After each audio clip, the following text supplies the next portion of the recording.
വർഷങ്ങൾക്ക് മുമ്പ് ഒരു വിദേശ രാജ്യത്ത് പഠിക്കാൻ പോകുക എന്ന് പറയുന്നത് ഒരു ഈസി ആയിട്ട് നടക്കുന്ന ഒരു കാര്യമേ അല്ലായിരുന്നു. അങ്ങനെ വളരെ കുറച്ച് പേര് മാത്രമേ അന്ന് പോയിട്ടുണ്ടായിരുന്നുള്ളൂ. മാത്രമല്ല അവർ വളരെ സന്തോഷത്തോടുകൂടി ആ രാജ്യത്ത് പിന്നെ ജീവിക്കുകയും ജോലി ചെയ്യുകയും പിന്നെ അവർ സിറ്റിസൺ ആവുകയൊക്കെ ചെയ്തിട്ടുണ്ട്. എന്നാൽ ഈ അടുത്ത സമയത്ത് നമ്മൾ കണ്ടിട്ടുള്ളതാണ്, വളരെയധികം കുട്ടികളാണ്, പ്രത്യേകിച്ച് കേരളത്തിൽ നിന്നൊക്കെയുള്ള ഒത്തിരി പേര് വിദേശ രാജ്യങ്ങൾ, അത് കാനഡ ആയിക്കോട്ടെ UK ആയിക്കോട്ടെ, അങ്ങനെ വിദേശ രാജ്യത്തെല്ലാം വന്ന് പഠിക്കാനും ഒക്കെ വരികയൊക്കെ ചെയ്തു. പക്ഷേ അതിനുശേഷം പിന്നീട് അവരുടെ ജീവിതത്തിൽ ഒരു നല്ലൊരു രീതിയിലുള്ള ഉയർച്ചയൊന്നും അല്ല ഉണ്ടായത്. അതിന് പകരം വളരെയധികം ബുദ്ധിമുട്ടുകളൊക്കെയാണ് അവർക്കിടയിൽ ഉണ്ടായത്. ഇപ്പം നമ്മൾ ഏറ്റവും ലേറ്റസ്റ്റ് ആയിട്ട് കണ്ടുവരുന്ന ഒരു ട്രെൻഡാണ് പല വിദ്യാർത്ഥികളും പഠിക്കാൻ പോയതിന് ശേഷം പഠനമെല്ലാം കഴിഞ്ഞ് അവർ തിരിച്ചു നാട്ടിലേക്ക് പോകുന്നു എന്നുള്ളത്. ഇതിൻ്റെ ഇടയിൽ തന്നെ നമ്മളെല്ലാം അറിയാതെ പോകുന്ന കുറേ കാര്യങ്ങളുണ്ട്. അതായത് പഠിക്കാൻ വന്ന പല കുട്ടികളും അവരുടെ അത്രയും നാൾ പഠിക്കാൻ ഉപയോഗിച്ച കാശും സ്റ്റുഡൻറ്റ് ട്യൂഷൻ ഫീസും എല്ലാവർക്കും തിരിച്ച് അടയ്ക്കാൻ പറ്റാത്ത കാരണം വളരെയധികം ആത്മഹത്യകൾ കൂടി എന്നുള്ളത്.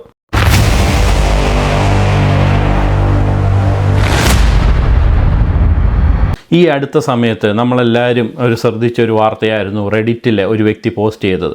അദ്ദേഹം ഇന്ത്യയിൽ നിന്ന് മാസ്റ്റേഴ്സ് എല്ലാം പഠിച്ചതിന് ശേഷം ഒരു PhD പഠിക്കാനായിട്ട് UK എത്തുകയും അതിന് ശേഷം അദ്ദേഹത്തിന് പഠിച്ചുകൊണ്ടിരിക്കുന്ന സമയത്ത് ഒരു പാർട്ട് ടൈം ജോലിയോ ഒക്കെ അന്വേഷിച്ചെങ്കിലും ഒന്നും തന്നെ കിട്ടിയില്ല. അദ്ദേഹത്തിന് താമസിക്കാനുള്ള റെൻറ്റ് കൊടുക്കാനുള്ള കാശോ അല്ലെങ്കിൽ ഭക്ഷണം മേടിക്കാനുള്ള കാശോ ഒന്നും അദ്ദേഹത്തിന് അവിടുന്ന് കിട്ടാത്ത കാരണം അദ്ദേഹം വളരെയധികം ഇപ്പം ദുഃഖിതനായിട്ടാണ് ആ റെഡിറ്റിൽ ആ പോസ്റ്റ് ഇട്ടേക്കുന്നത്. ഇതുകൂടാതെ തന്നെ അദ്ദേഹം പറയുന്നത് അദ്ദേഹത്തിൻ്റെ PhD പഠനത്തിന് ശേഷം UK തന്നെ ഒരു ജോലി കിട്ടി അവിടെ സ്ഥിരമായിട്ട് അവിടെ നിൽക്കാൻ പറ്റും എന്നുള്ളൊരു പ്രതീക്ഷയില്ല എന്നുള്ളതാണ്. കാരണം അദ്ദേഹത്തിൻ്റെ കൂടെ പഠിച്ചിട്ടുള്ള പല കുട്ടികൾക്കും PhD കഴിഞ്ഞവർക്കൊന്നും പലർക്കും അവിടെ UK ജോലി കിട്ടാതെ അവരെല്ലാം തിരിച്ച് ഇന്ത്യയിലേക്ക് തന്നെ പോകുന്നു എന്നാണ് അദ്ദേഹം മനസ്സിലാക്കിയത്. ഇത് UK മാത്രം സ്ഥിതിയല്ല, പഠിക്കാനായിട്ട് പോകുന്ന പല വെസ്റ്റേൺ കൺട്രീസിലെ അവസ്ഥ ഇതേപോലെ തന്നെയാണ്. 2020-2023 കാലഘട്ടത്തിലായിരുന്നു ഏറ്റവും കൂടുതൽ സ്റ്റുഡൻസ് മൈഗ്രേറ്റ് ചെയ്ത് അല്ലെങ്കിൽ ഒരു പഠിക്കാൻ ആവശ്യത്തിനായിട്ട് പല വിദേശ രാജ്യത്തേക്കും പോയത്. അതിൽ തന്നെ 2022 7 ലക്ഷം ആൾക്കാരും 2023 9 ലക്ഷം ആൾക്കാരുമാണ് വിദേശ വിദ്യാഭ്യാസത്തിന് വേണ്ടി പോയത്. എന്നാൽ 2024 തുടങ്ങിയത് തൊട്ട് വിദ്യാർത്ഥികൾ വിദേശ രാജ്യത്തേക്ക് പഠിക്കാൻ പോകുന്നതിൻ്റെ തോത് ഗണ്യമായിട്ട് കുറയുകയുണ്ടായി. കാനഡയിൽ അത് 41%, UK അത് 27% ഇടിവാണ് ഉണ്ടായത്. അതിൻ്റെ മെയിൻ കാരണം എന്ന് പറയുന്നത് അത്രയും നാളും വിദ്യാർത്ഥികളെല്ലാം പഠിക്കാനായിട്ട് പോയിക്കൊണ്ടിരുന്നത് ആ പഠനത്തിന് ശേഷം അവിടെ ഒരു വർക്ക് പെർമിറ്റ് കിട്ടും, അതിനുശേഷം അവിടെ PR കിട്ടും, അവിടെ സ്ഥിരമായിട്ട് ആ രാജ്യത്ത് നിൽക്കാം എന്നൊക്കെ സ്വപ്നം കണ്ടുകൊണ്ടായിരുന്നു. എന്നാൽ ഇത്രയധികം വിദ്യാർത്ഥികൾ പല വിദേശ രാജ്യത്തേക്കും കൂട്ടത്തോട് വന്നതുമൂലം ആ പല രാജ്യങ്ങളും അതിനൊരു നിയന്ത്രണം കൊണ്ടുവരികയും ഒക്കെ ചെയ്തു. അതുമൂലം പലർക്കും ഇനിയും ഒരു പഠനത്തിനായിട്ട് വിദേശത്ത് പോയി കഴിഞ്ഞാൽ PR കിട്ടുമോ അല്ലെങ്കിൽ അവിടെ നിൽക്കാൻ പറ്റുമോ, അവിടെ ഒരു ജോലിയൊക്കെ കിട്ടുമോ എന്നൊരു സംശയം വന്നു തുടങ്ങി. മാത്രമല്ല അങ്ങനെ വിദേശത്ത് ഓൾറെഡി പോയിട്ടുള്ള വിദ്യാർത്ഥികൾ അവർ വലിയൊരു കൊള്ളപ്പലിശയൊക്കെ കൊടുത്തിട്ടാണ് നാട്ടിലെ ബാങ്കിൽ നിന്നൊക്കെ ലോൺ എടുത്തിട്ടാണ് ഈ രാജ്യങ്ങളൊക്കെ പഠിക്കാനായിട്ട് വന്നേക്കുന്നത്. അങ്ങനെ ആ ലോൺ അവർക്ക് എങ്ങനെ അടച്ചു തീർക്കും എന്നുള്ളൊരു ആശങ്കയിൽ അവർ കിട്ടുന്ന ജോലികളൊക്കെ ചെയ്ത് രാത്രിയിലും പകലും എന്നൊന്നും ഇല്ലാതെ അവർ ഫുൾ ടൈം ജോലികളൊക്കെ ചെയ്ത് ആ പൈസ എങ്ങനെ അവർക്കുണ്ടാക്കി തിരിച്ച് നാട്ടിലേക്ക് അത് അയക്കുക എന്നുള്ളതാണ് അവർ ഇപ്പം മെയിൻ ലക്ഷ്യമെന്ന് പറയുന്നത്. ഇത് കാരണം പല വിദ്യാർത്ഥികളും കടുത്ത മാനസിക സമ്മർദ്ദം നേരിട്ടുകൊണ്ടിരിക്കുകയാണ്. എന്നാൽ നമ്മൾ കാനഡയിലേക്ക് നോക്കിക്കഴിഞ്ഞാൽ എക്സ്പ്രസ് എൻട്രി സിസ്റ്റം വഴി ഒരു ഡയറക്റ്റ് PR എടുത്തുകൊണ്ട് ഇവിടെ നിൽക്കാം എന്ന് വിചാരിച്ചു കഴിഞ്ഞാൽ നമ്മളൊരു ലാസ്റ്റിലത്തെ 6 മാസത്തെ എക്സ്പ്രസ് എൻട്രിയുടെ റോ നോക്കിക്കഴിഞ്ഞാൽ നമുക്ക് കൃത്യമായിട്ട് മനസ്സിലാവും അതിനകത്ത് പല രീതിയിലുള്ള റെസ്ട്രിക്ഷൻസ് അവർ കൊണ്ടുവന്നിട്ടുണ്ട് എന്നുള്ളത്. അതിന് ഉദാഹരണമായിട്ട് നമുക്കിപ്പം അതിൻ്റെ ഒരു ലിസ്റ്റ് നമുക്കൊന്ന് നോക്കാം. മാർച്ച് 21, 2025 ഏറ്റവും ലാസ്റ്റിലത്തെ ഡ്രോ നടന്നത്.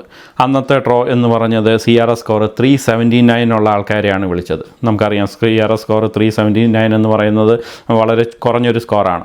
പക്ഷേ അതിനകത്ത് ഏറ്റവും വലിയ നിബന്ധന അതിനകത്ത് പറഞ്ഞേക്കുന്നത് ഫ്രഞ്ച് ലാംഗ്വേജ് പ്രൊഫിഷ്യൻസി വേണം എന്നുള്ളതാണ്. അതിൽ തന്നെ നമുക്ക് ITA നോക്കിക്കഴിഞ്ഞാൽ, അതായത് എത്ര പേരെ ഇൻവൈറ്റ് ചെയ്തു എന്ന് നോക്കിക്കഴിഞ്ഞാൽ കാണാം 7500 പേരെയാണ് അതിനകത്ത് ഇൻവൈറ്റ് ചെയ്തേക്കുന്നത്. ഞാൻ നേരത്തെ ഒരു വീഡിയോയിൽ പറഞ്ഞിട്ടുണ്ടായിരുന്നു ഇനിയിപ്പം കാനഡയിലെ ആൾക്കാർ ഇൻവൈറ്റ് ചെയ്യുന്നത് ഫ്രഞ്ച് ലാംഗ്വേജ് അറിയാവുന്ന ആൾക്കാരെ ആയിരിക്കുമെന്നുള്ളത്. അതിൻ്റെ ഒരു വീഡിയോ ഞാൻ ഡീറ്റെയിൽ ആയിട്ട് ചെയ്തിട്ടുണ്ടായിരുന്നു. കണ്ടിട്ടില്ലാത്തവർ കാണാനായിട്ട് ഞാൻ അതിൻ്റെ ലിങ്ക് ഇവിടെ കൊടുത്തേക്കാം. നമുക്ക് വീണ്ടും ആ ലിസ്റ്റിലേക്ക് നോക്കിക്കഴിഞ്ഞാൽ മാർച്ച് 17 ആയിരുന്നു ഇതിനു മുമ്പ് ഉണ്ടായ ഡ്രോ നടന്നിരുന്നത്. അന്നൊരു പ്രൊവിൻഷ്യൽ നോമിനേഷൻ പ്രോഗ്രാം വഴിയുള്ള അപ്ലൈ ചെയ്ത ആൾക്കാരെ ആയിരുന്നു വിളിച്ചിരുന്നത്. അതിനകത്ത് ഫ്രഞ്ച് അറിയാവുന്ന ആൾക്കാരെ ഒന്നും അതിനകത്ത് ചോദിക്കുന്നില്ല. പക്ഷേ നമുക്കറിയാം എൻ്റെ CRS സ്കോർ 736 ആണ്. മാത്രമല്ല അതിനകത്ത് ആകെ ഇൻവൈറ്റ് ചെയ്തേക്കുന്ന 536 പേരെ മാത്രമാണ് എന്നുള്ളതാണ്. നമുക്കറിയാം 536 എന്ന് പറയുമ്പോൾ നമ്മുടെ ഓൾ ഓവർ ദ വേൾഡിലുള്ള ആൾക്കാരെയാണ് ഈ 536 എന്ന് പറയുന്നത്. അപ്പോൾ തന്നെ ഊഹിക്കാം 200 രാജ്യങ്ങളുള്ളതിനകത്ത് 536 എന്ന് പറയുമ്പോൾ നമ്മുടെ ഇന്ത്യയിൽ നിന്നും അല്ലെങ്കിൽ മലയാളികളുടെ ഇടയിൽ എത്ര പേർക്ക് സാധ്യതയുണ്ട് എന്നുള്ളത്. ഇനിയും മാർച്ച് 6-ാം തീയതി നടന്നൊരു വേറെ ഇൻവിറ്റേഷൻ നമ്മൾ നോക്കിക്കഴിഞ്ഞാൽ അത് CRS സ്കോർ വലിയ കുഴപ്പമില്ലാത്ത സ്കോറാണ്, 410 ആണ് ഉള്ളത്. അതിനകത്തേയും അവർ മെയിൻ ചോദിക്കുന്നത് ഫ്രഞ്ച് ലാംഗ്വേജ് അറിയാവുന്ന ആൾക്കാരെയാണ്. അതിനകത്ത് നമുക്ക് കാണാം 4500 പേരെയാണ് അതിനകത്ത് ഇൻവിറ്റേഷൻ കൊടുത്തിട്ടുള്ളത് എന്നുള്ളത്. പിന്നെ അതിൻ്റെ ലിസ്റ്റിലേക്കുള്ളത് ബാക്കിയെല്ലാം നമുക്ക് നോക്കിക്കഴിഞ്ഞാൽ അതിനകത്ത് കാണാൻ പറ്റും. നിങ്ങൾക്കത് കൂടുതൽ അറിയണമെന്നുണ്ടെങ്കിൽ അതിൻ്റെ ലിങ്ക് ഞാൻ താഴെ കൊടുത്തേക്കാം, അത് ഡീറ്റെയിൽ ആയിട്ട് നിങ്ങൾക്ക് നോക്കി കാണാവുന്നതാണ്.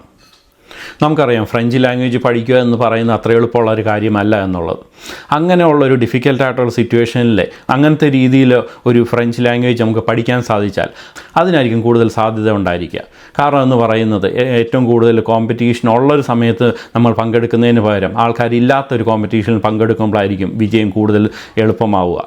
അതുകൊണ്ട് തന്നെ ഞാൻ ഇപ്പോഴേ പറയുകയാണ്, ഇനിയും ഫ്രഞ്ച് പഠിക്കാൻ ആഗ്രഹിക്കുന്നവർ ആ ഫ്രഞ്ച് എത്രയും പെട്ടെന്ന് പഠിച്ചു കഴിഞ്ഞാൽ ഈ എക്സ്പ്രസ് എൻട്രി പോലത്തെ കാറ്റഗറിയിൽ കയറി ഡയറക്റ്റ് കാനഡയിൽ PR എടുത്തുകൊണ്ട് തന്നെ വരാൻ പറ്റും.